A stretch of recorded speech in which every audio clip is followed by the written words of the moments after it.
by observation, fellow men on the left and on the right of you will be trained how to be in your country. That's why in Korea, apparently there's no public dustbins. But in spite of there being no public dustbins, there's no litter on the streets. Why? Because it's clean. So a person would rather take tissue after eating an apple that cost them $1. Put this apple core in the tissue, fold it up, and then put it in their purse, their wallet.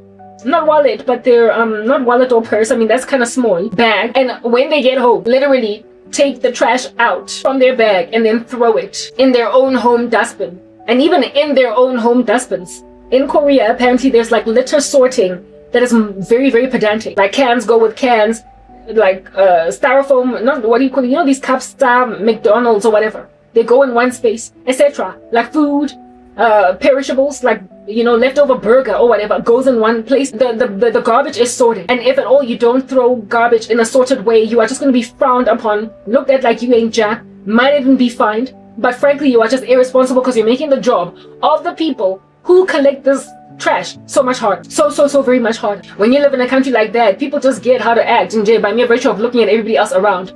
In Freud's theory of the psyche, he called that the superego. You regard what people think about you, and so you act like them. You mirror society. Therefore, if nobody in the street litters and the street is so clean, you are gonna feel like a bum of prolific proportions, a most dastardly beast if you go and you grab a Coca-Cola can and just throw it on the floor when you're done with it. If you don't get apprehended by the police, nonetheless, you will still be frowned upon enough for you to be self-conscious next time you try to do something like that, because everybody looked at you like you stink when you did that. And after you did that, somebody stood up and picked up your litter and basically did that which you couldn't do decently and threw it away. Then on that day, you're going to feel really irresponsible. So if at all society mirrors one another's behavior that way, when then you create high trust in a society, everybody mirrors this here environment, and a mean-spirited person just becomes a little bit better because they have moved to a different region, or a litter bug will stop littering because now they live in a country where you can't just throw an apple core on the floor. But one thing that apparently Korea just is not working out with, they spit everywhere. Apparently there are like old men over there that smoke cigars or cigarettes and then they just go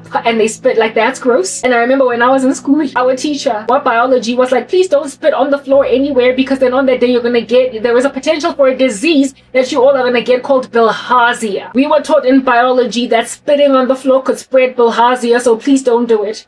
So evidently nobody is teaching anybody in Korean schools to not spit in order to eradicate the prospect of bilharzia. Or maybe over there, the healthcare is so good that people are just happy to get bilharzia and so get cured because their medical aid is so cheap. I don't know. But there is like a proper, apparently, spitting problem in Korea that everybody laments about, and it is my particular pet peeve. I can't fathom it. I can't fathom anybody just go spitting. Like, even in downtown Joburg, stuff like that doesn't happen, and it's nice and dirty. So if at all there is a country that is as clean as Korea, where you can't just litter, and it is so clear of litter that even though there's no dustbins on the street, nonetheless people would rather put their little cans in their bags and throw them out at home. When you live in a country like this that, however, just does not get a basic thing like, please stop spitting on the floor, you're gonna spread bilharzia. Get a handkerchief if you feel like you need to get rid of phlegm, and like spit it in your handkerchief and then go and wash it at home. Frankly, that's what the elderly in my country do. They walk around with like a cotton handkerchief, and if they feel like they want to spit out something, they spit it in here, and then they go and they wash their handkerchiefs at home. Get a napkin, a handkerchief. Like, somebody needs to give old Korean men or smokers in Korea a handkerchief. And even then, why do you have to spit? I used to smoke, I didn't spit. What is it about smoking that makes you spit? I don't know. Anyway, whatever, but that's like a really gross thing. Nonetheless, that's an ill that is, Joe, you can't win them all in the world. You can't win them all. Like Pokemon. But when everything is falling apart, it doesn't matter that in downtown Joburg, you're barely gonna find old men spitting on the floor. It doesn't matter that that's the one thing that they got done for themselves because they got taught in school not to do it because they might get bilharzia. It doesn't matter because, you know, that very downtown Joburg smells of urine. So it doesn't matter that nobody spits on the floor because people, while they don't spit on the floor, they do, however, urinate. So it doesn't matter. It doesn't matter. That's how a country falls apart, right? So you've been explained that too. I didn't want to speak for this long. It's 8:39 in the morning, but I'm that girl, aren't I? I'm not going to do another video for long now, maybe another month, but I'm relieved that I did this. I got it off my chest. I don't even think I'm going to edit it for a very long time. I don't know, but I feel better now. I feel better, but I just wanted to get this out there. Now I can start my assignment, thankfully, finally, without feeling like, but how am I going to get to Korea? I have no encouragement anymore. I've given myself encouragement. But do you have encouragement, South Africa? Are you healthy? Are you okay? No, you're not. Everybody's in a silo.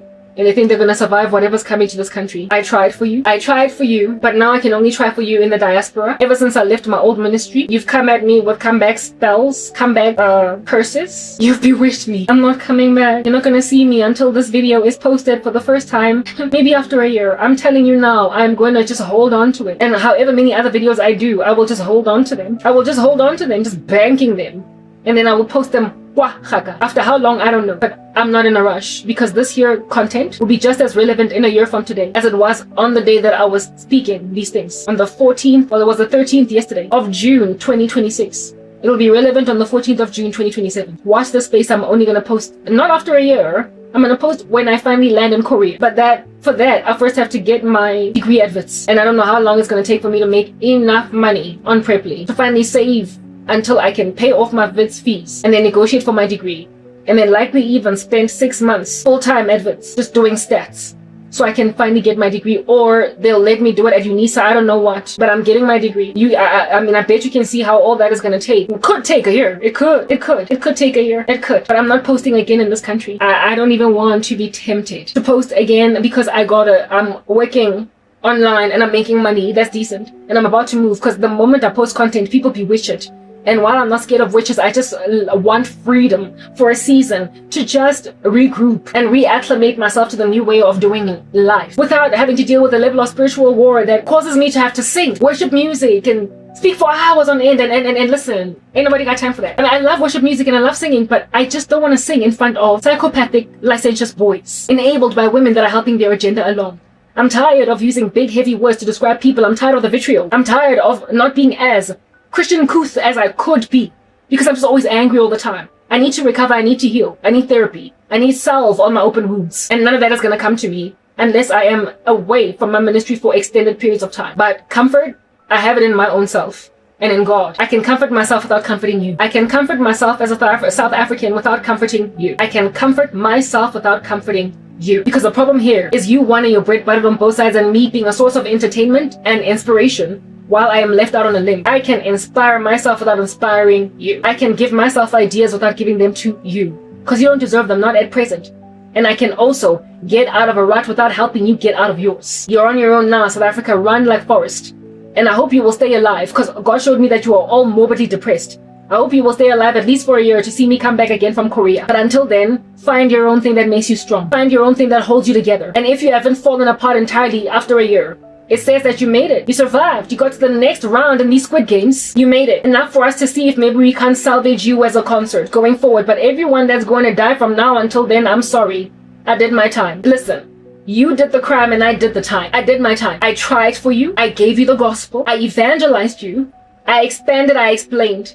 I studied online and I came and I spat what I studied without giving Balhazi that you might be edified. I studied extensive amounts of scripture because I love it, so you don't have to study so extensively, so you can hone in and focus your energies or your attention on just this here subject matter. I did all that research, those lesson plans, and you might come out with a well-rounded understanding of how God works. I did that for you. So because I did that, I feel like I don't need to keep doing it. You were spoon-fed. You were spoiled. You were spoon-fed and spoiled for how long? I was in this dungeon for 11 years going on 12. And back on YouTube, it's been about 6-7 years. You did the crime and I did the time. I'm done. I'm edified, but you're not. But you've got the rest of my content to go through. Study it. Survive until I come back again. And even then, all the best in finding me, since I'm not going to be blocked anymore by your crazy woman at YouTube that will out here fax my details to crazy people. So all the best finding my ministry when I then started from South Korea. I did what I needed to do for you and I'm done now. Going forward, find your healing in your destruction. Let the judgment of God restore you to him. Fix your country. Stay your nation from a civil uprising, a revolt that I told you the Gen Zs are going to do by making like John and Charles Wesley and successfully evangelizing your country enough for them to not stage a revolution. It's possible, but the judgment has already been pronounced. So God being magnanimous, his wrath can be stayed, but you would have to succeed in the same way that John Wesley succeeded and Charles. Make England righteous enough to not revolutionize, but peacefully find success and prosperity. If you can do that, South Africa, then all is not lost then, darlings, is it? If you can do that, all is not lost. But if your Gen Z still have to rise up and take the country by force anyway because you keep on keeping them in unemployment after graduating from the ridiculously difficult degrees to get, You brought that onto yourselves, darlings. And I'm sorry that that's what the country's gonna look like, but I'm not yours anymore. I can only give you nuggets. So hold on for another year, right? Because that's when I'm going to finally be able to share this video, these videos, this content. Hold on. But at this rate, given that you're busy like spitting on foreigners, I don't know if you're gonna make it another year. I don't know what this country's gonna look like in a year. I don't know. But while I might not know what the nation is going to look like in a year, I'm still going to be here in a year. So for as long as I'm still here, that's just the way that God works. As long as His children are still here, there is still grace for you. So chances are we won't fall apart entirely in a year, because that's likely how long it's going to take for me to finally leave. But after that, remember I told you, from Korea or wherever I'm going, I might even end up being a digital nomad across Asia, Nje, because I was shown Japan and China. I said that while I'm learning Korean enough to get fluent in it and able even to use their collocations and their colloquial language, that's how much time you have where I'm going to be speaking in particular to you as SA. That's how much time you have. 3 years, a year or two, maybe 6 months, because I've got the upper room experience like in the Acts of the Apostles. How long will it take for me to learn Korean? And Hangul, write it and speak it. How long? The amount of time that it's going to take for me to learn Korean is the amount of time it's going to take for me to become fluent in Korean is the amount of time that you as South Africa have for me to keep on trying with you, but from a different country. Because I can only speak to you, because I can't speak to them. Yet, they don't tend to take very lightly or well or too seriously to people who just cannot speak their language. They won't learn English just to understand the gospel from my vantage point. But if I know Korean, I can transform them. Yes, as a black person, as a foreigner in a distant land, I can transform them, because the prophet tends anyway not to have honor in his own hometown. But I could have honor there, because the name of the Lord brings honor. It's a strong tower. It's Joseph in Egypt. The righteous run to it and they're safe. I am the bandage on their wounds. I am the cure to their cancer. Any servant of God in any country always is. So therefore, if I am not embraced here, but I am embraced there, it's only because y'all waited for me to become fluent in Korean until I could finally get to them. I was always vying for South African youth. It appears there is quite the epidemic of debauchery in Korean youth. Like I told you, they're all very drunk over there. They drink too much. There is a similar culture that which I grew up in. Lots of partying and lots of just free exchange of relationships. They're always just, they get into very hectic relationships fast. They love bomb. And then they break up, they dump each other, they just replenish each other so much in the youth as they're dating really, really hectically. It's like they're into speed dating over there. And when they're speed dating, in that very short time in which they're speed dating, they promise everybody the world. It's a dangerous way to be, because a lot of times why men even would promise women the world is because they just want to sleep with them. There's this one area of Korea where it is that the boys over there are regarded as sex boys. I don't use foul language, but there's a word for it in English that speaks about guys that are just players. All they do is just have one night stands with girls. And that particular region, you go there at your own risk, because you know that if a guy takes you home, he's not going to stay as your boyfriend or whatever. So there's like lots of fornication. Amidst the youth, this dating culture, everybody wants love, but they don't know how to find it in God. And they're just exchanging each other like underway within their dating space. If I can get to them to just stop doing that and see that there is love in Christ, I've won. How am I ever going to get to them if I don't speak Korean? So like I say, I'm gunning for Korean youth because I couldn't get to South African youth. And once I learn Korean,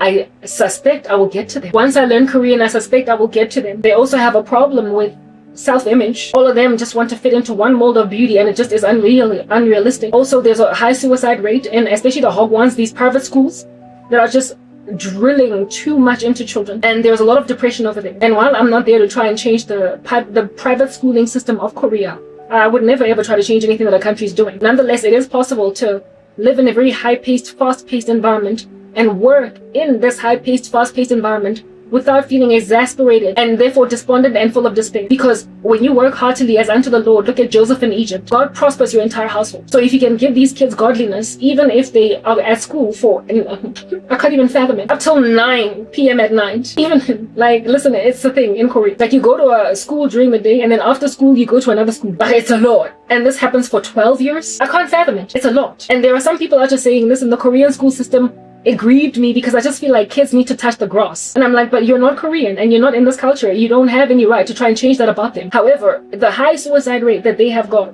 there's only one way to curb that level of despair. If their country is such that they have to be in school from 7 a.m. until 9 at night, I can't fathom it. I can't fathom it. I was in training from 8 until 7:30 for this TEFL thing. And I was just so tired by the time I was done. I can't fathom how a child would be in school for so very many hours. I can't fathom. But it's not for us to fathom, neither try to change. As people coming from outside. It's their culture. And when you try to change it as a foreigner, and also make commentary or statements like, kids need to touch the grass, kids need to play, based on whose model? of how kids must be. Western culture, kids playing in the street, riding bikes, that's your culture. And we will respect it because that's what makes for uniqueness in your culture. But if in another kind of country, their culture is just books, books, books, books, you don't get to dictate what is the proper way to raise children in that society. Freud had his own theories, psychosocial stages of childhood development. But then there was also Piaget. Remember I spoke about Piaget? They all had differing ideas as to what makes for a child's development. But these men were inspired by their own what cultures to come up with these models of what it means to raise a child. So therefore, if a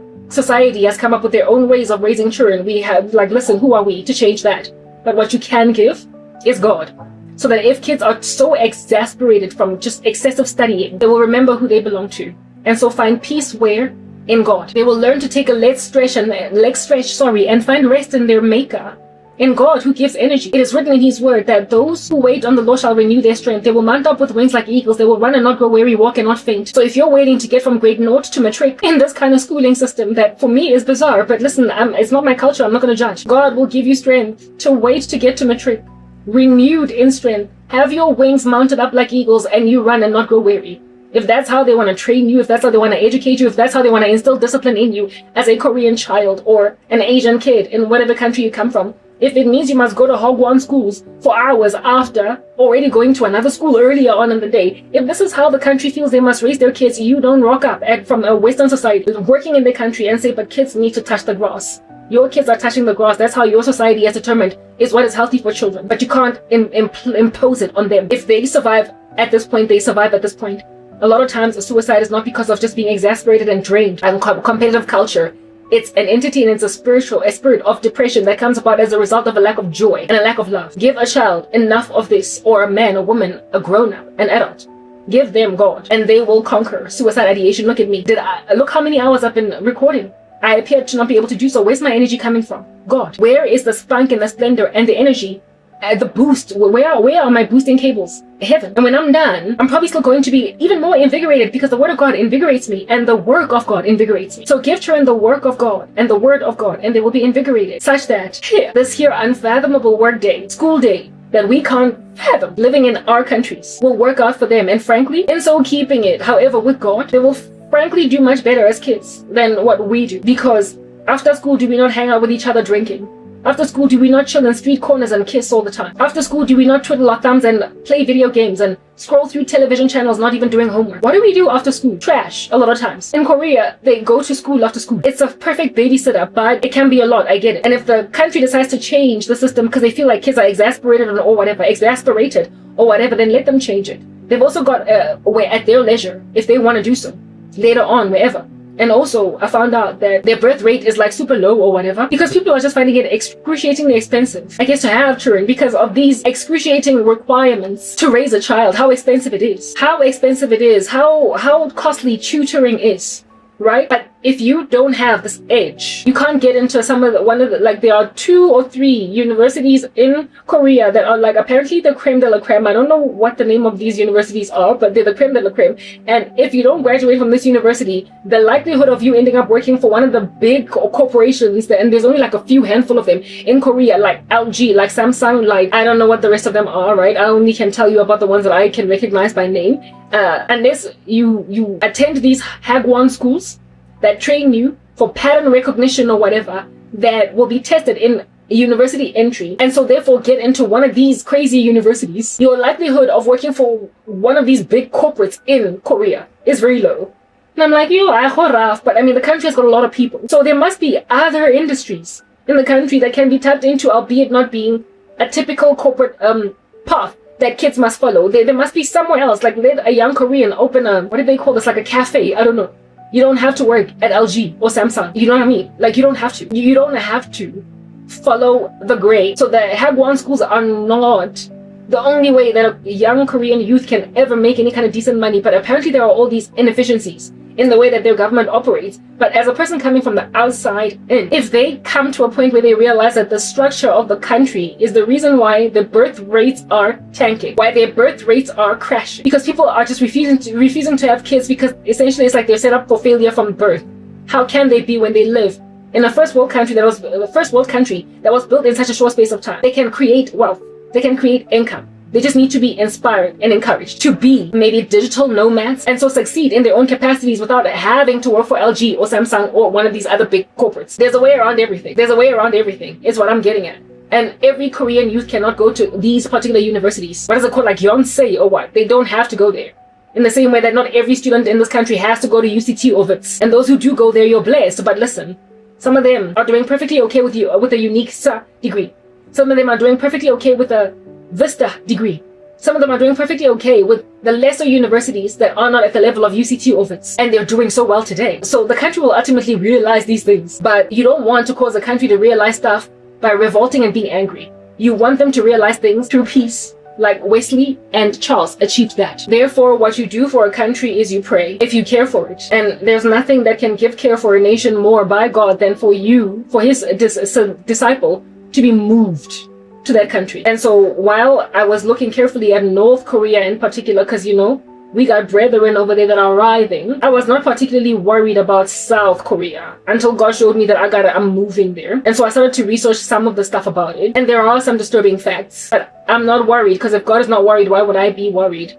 However, if you start to develop love and passion for a nation, you'll pray for it. But if you're a foreigner in that land, if you're an alien in that land, listen, just respect what they're doing and only pray that they will gain God. And in so gaining God, either see it in themselves a need to transform over to a better way of being, or operate with great prosperity in the existing way, because somehow God is going to give it to them to succeed, in spite of how just excruciatingly unfathomable their schooling system is by most of us across the world. We just can't fathom it. But they do it. And yes, there is a high suicide rate over there, but there's also a high suicide rate here in South Africa. People are killing themselves because they don't know God. Stress in school is never a sufficiently haughty enough reason why a teenager would take their own life. People are killing themselves everywhere because of pressure from academia, indeed. But there's never, ever been any country's explanation for why it is that there's been an increase at deaths by suicide at varsities. Workload will always be ridiculous. And frankly, the workload of universities is similar to, indeed, true story, the workload of Korean kids in primary and in high school. It's similar because you enter into varsity and you are in school from 9 in the morning, and sometimes you will leave campus, I'm telling you now, at 10 at night, having spent all your time in the library.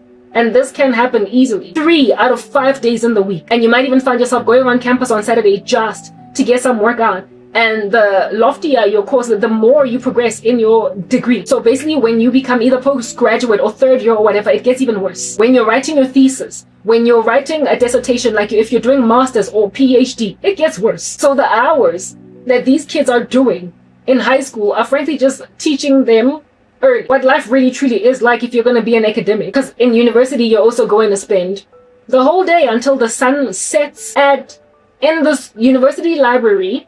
And worse yet, you're going to spend the whole day until the sun sets in the university library. And worse yet, when you finally go to your res or back home, because you got picked up or you drove back home, not living on campus, you're not going to sleep. You're still going to burn the midnight oil and study until 2 a.m. and only then you will sleep. That's what university life is like. So the Hagwon lifestyle, if we shall call it that, the Hagwon lifestyle is a university lifestyle. So if you're going to teach children how to do varsity early, I feel like they've already gotten it right in Asia. If they've gotten it right, that's how you prepare kids for varsity. South Africa, are you listening? You don't make them pass matric with 30% and then expect them to pass in first year admits. I wonder what the failure rate or the dropout rate of Korean students is in the universities. All I know is that when I was at WITS first year, one of our lecturers bold-facedly and brazenly said to us, this year, first year class is teeming at the folds, with students even sitting on the staircases. But by the end of the first term, because there were like 4 terms and 2 semesters. By the end of the first term, you will be halved, and every last one of you will have a seat in the lecture hall. By the end of the first semester, there'll be only a quarter of you. By the end of the year, there might be perhaps 80% of that remaining quarter. And out of that quarter, only perhaps half of them are going to get to third year. He flat out told all of us that we might be many, but most of us are going to drop out. So hold on to your rockers. So essentially, South African universities prepare themselves, they brace themselves for a whole chunk of students dropping out. I wonder how much of that is going on in Korean universities. Like the situation, COVID, for instance, was so dire, or is so dire in South African universities. And I already spoke about this in one of my other videos. It is so dire that you would ask yourself, why would you allow admission for so many students to a point where some of them are sitting on the stairs at lectures in first year? That's irresponsible. you're hiring a grander capacity, you're not hiring, sorry, but you are admitting a grander capacity than you can actually cater to in the university. There's not enough. There are too many students per individual lecturer, and there's too many of them to truly successfully succeed, right? To truly successfully prosper, to use the resources of the university, especially library books, when there's so many. But that's just the thing. They're not gonna last. Even past the first term, a lot of them will drop out. They just know this, and so they admit so very many of them, make a whole bunch of money from their registration fees, and get a whole bunch of money from their registration fees, and then let them fall off. Because are they being prepared in our schools to ride out university lifestyle? Are they? No. They're given legroom and leeway to pass matric with 30%. They're given crazy subjects in school, and they're left to qualify for university entry with crazy results that are just as crazy as the pass mark at matric. They know you're going to fail. You haven't been prepared. So I would really love to learn what percentage of students that enter in first year in Korean universities graduate. I wouldn't be surprised if it's a cool 70%. That just does not happen in South Africa. Listen, it makes a massive difference what a nation's policies are to the people on the ground. So yes, kids need to touch grass, but in so touching grass, are most of them starting university and finishing? Or are most of them starting university and dropping out? If they're dropping out, then it turns out that there's not even all that much value in all that grass touching. It stops mattering. And if at all it stops mattering, why are you making it a big thing? Leave countries alone to thrive their cultures. Because if they have got something right, then who are you to judge them when your streets smell like urine? Who are you to judge that they don't have a life and that's why their kids are killing themselves? They've got a low birth rate indeed. That much is an issue.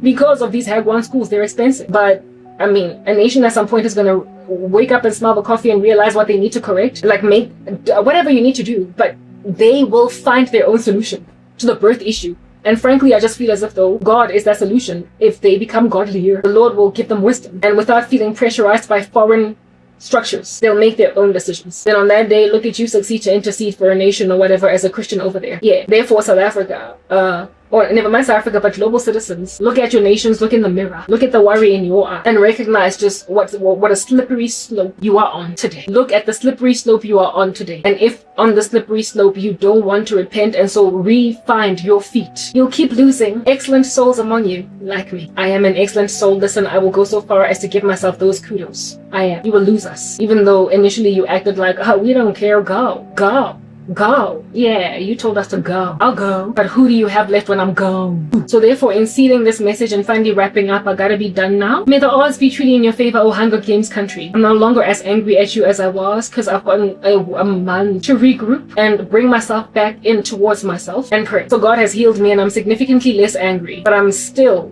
resolved to leave, because this here decision is not even one that's made in anger, but just a practical eventuality for someone that just wants to live at all. And South Africa, you refused that I should.